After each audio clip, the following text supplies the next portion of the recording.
ಆದಾಯ ಹೆಚ್ಚಿಗೆ ಆಗ್ತಾ ಇಲ್ಲ ಅಧ್ಯಕ್ಷರೇ. ಇದು ಅಭಿವೃದ್ಧಿಗೊಳಿಸಬೇಕಂತ ಸರ್ಕಾರಕ್ಕೆ ತಿಳಿಸ್ಲಿಕ್ಕೆ ನಾನು ಬಯಸ್ತಿದ್ದೀನಿ ಅಧ್ಯಕ್ಷರೇ.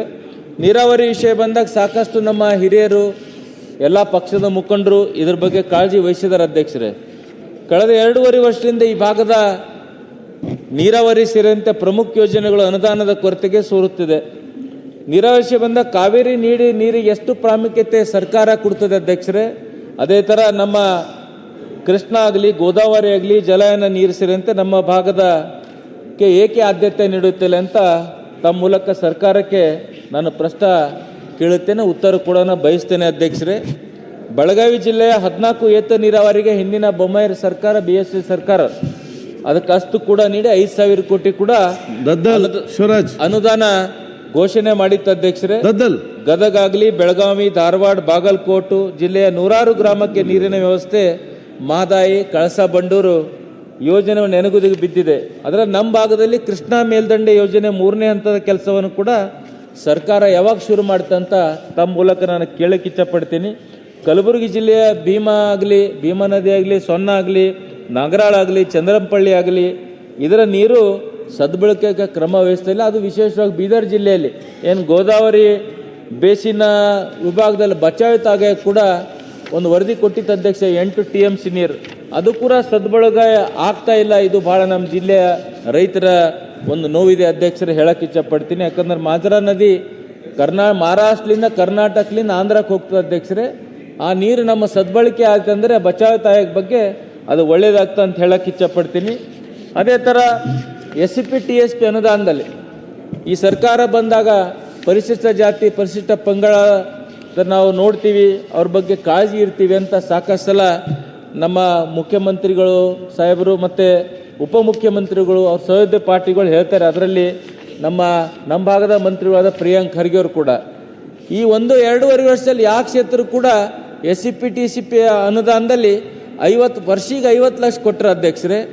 ವರ್ಷಿಗೆ 50 ಲಕ್ಷ ಎಲ್ಲ ವಿಧಾನಸಭಾ ಕ್ಷೇತ್ರ. ಅದು ನಮ್ಮ BJPಯಲ್ಲಿ ಕಾಂಗ್ರೆಸ್ದಲ್ಲಿ ಎಷ್ಟು ಕೊಟ್ಟರು ನನಗೆ ಗೊತ್ತಿಲ್ಲ. ನಮ್ದಾಗಲಿ JDS ಸದಸ್ಯರಿಗೆ 50 ಲಕ್ಷ ಮೇಲ್ಪಟ್ಟು ಕೂಡ ನನ್ನ ವಿಧಾನಸಭಾ ಕ್ಷೇತ್ರದಲ್ಲೇ 50,000 ಪರಿಶಿಷ್ಟ ಜಾತಿ 40,000 ಪರಿಶಿಷ್ಟ ಪಂಗಡದ ಜನಸಂಖ್ಯೆ ಇದೆ ಅಧ್ಯಕ್ಷರೇ. ಪ್ರತಿ ವರ್ಷಿಗೆ 50 ಲಕ್ಷ ಏನಾಗ್ತದೆ ಅಧ್ಯಕ್ಷರೇ, ಇದು ಹೆಚ್ಚಳ ಮಾಡಬೇಕಂತ ನಾನು ತಮ್ಮ ಮೂಲಕ ಸರ್ಕಾರಕ್ಕೆ ನಾನು ಹೇಳಕ್ಕೆ ಇಚ್ಛಪಡ್ತೀನಿ ಅಧ್ಯಕ್ಷರೇ.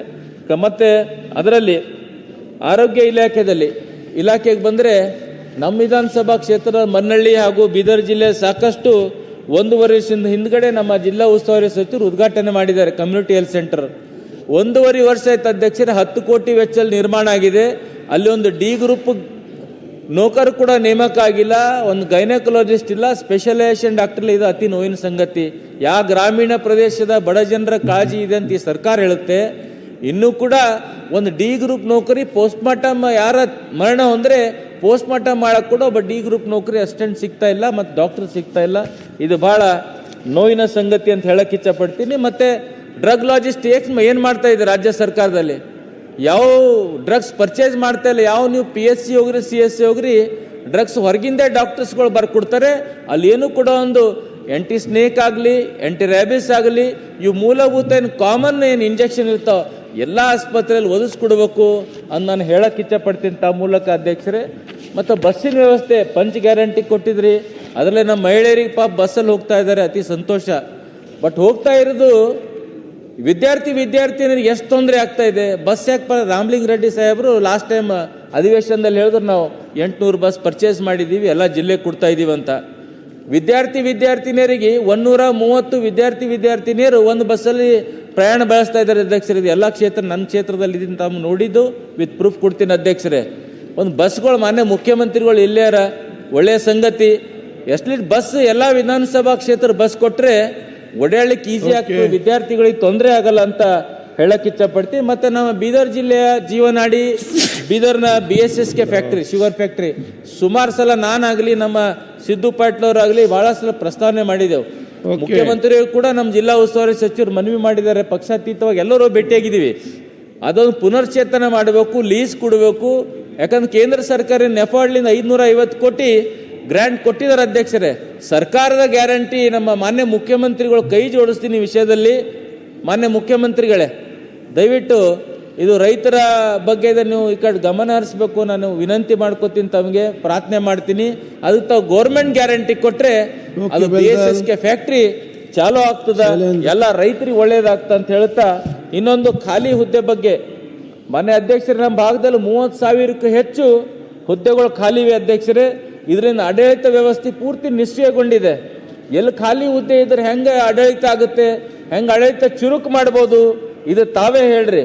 ಆದರೆ 2.5 ವರ್ಷದಲ್ಲಿ 30,000 ಇಲ್ಲ, 3,000 ಹುದ್ದೆ ಕೂಡ ಸರ್ಕಾರ ತುಂಬಿಲ್ಲ. ಇದು ಬಹಳ ನೋವಿನ ಸಂಗತಿ ಹೇಳ್ತೀನಿ. ಉದಾಹರಣೆಗೆ ಒಬ್ಬ ಅಧಿಕಾರಿಗೆ ಜಿಲ್ಲಾ ಲೆವೆಲ್, ತಾಲೂಕಾ ಲೆವೆಲ್ 2-3 ಅವರನ್ನ ಅಧ್ಯಕ್ಷರೇ 2-3 ಅವ್ರಿಗೆ ಇನ್ಚಾರ್ಜ್ ಕೊಡ್ತಾರೆ. ಅವ್ನು ಈ ಕಡೆನೂ ಸಂತೋಷ ಇರಲ್ಲ, ಆ ಕಡೆನೂ ಸಂತೋಷ ಇರಲ್ಲ, ಜನರು ಕೂಡ ಸಂತೋಷ ಇರಲ್ಲ ಈ ವಿಷಯದಲ್ಲಿ. ಪಾಪ ಅವ್ರಿಗೆ ಜನರಿಗೆ ಕೂಡ ತೊಂದರೆ ಆಗ್ತಾ, ಅಧಿಕಾರಿ ಕೊಟ್ಟಂತ ಅಧಿಕಾರ ಕೂಡ ಕರೆಕ್ಟಾಗಿ ನಿರ್ವಹಿಸಲ್ಲ. ಯಾಕಂದ್ರೆ ಆ ಭಾಗದಲ್ಲಿ KKRDB ಬರುತ್ತದೆ. ನಮ್ಮ ಕಲ್ಯಾಣ ಕರ್ನಾಟಕದ ಸಾಕಷ್ಟು ಹುದ್ದೆಗಳು SCP TSP ಆಗಲಿ, ಜನರಲ್ ಆಗಲಿ, ಎಲ್ಲರನ್ನ ಇದು ಮಾಡೋ ಅತಿಥಿ ಶಿಕ್ಷಕರು ತೋತಾ ಇದ್ದಾರೆ ಅಧ್ಯಕ್ಷರೇ.